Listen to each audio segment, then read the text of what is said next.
L'Organisation mondiale du commerce OMC, réunie sur l'île indonésienne de Bali, approuve le 15 décembre 2007 un accord sur la libéralisation des échanges commerciaux, le premier de son histoire.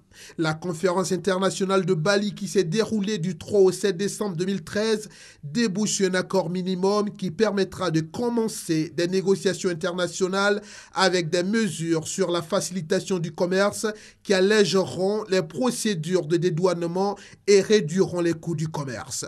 Un accord à l'arraché après une série de retournements. La Commission a dû abandonner les objectifs chiffrés auxquels s'opposaient le Japon, le Canada et les États-Unis.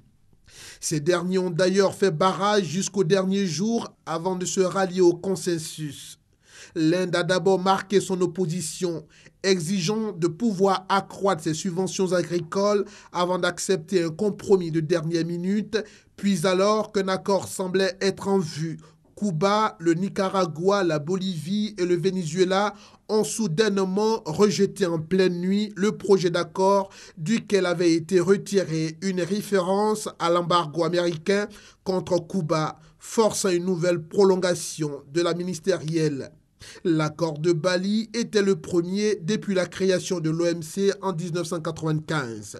Ce jour-là, c'est un pas important vers la réalisation du vaste programme de libéralisation des échanges commerciaux. Pour certains experts, le mot mondial venait d'être introduit dans l'Organisation mondiale du commerce.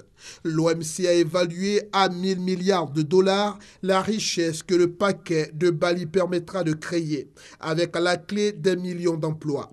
L'accord de Bali représente toutefois moins de 10% du vaste programme de réforme lancé à Doha. Mais c'est une nouvelle impulsion donnée au multilatéralisme avec un ensemble de mesures mille mal surnommées Doha Light.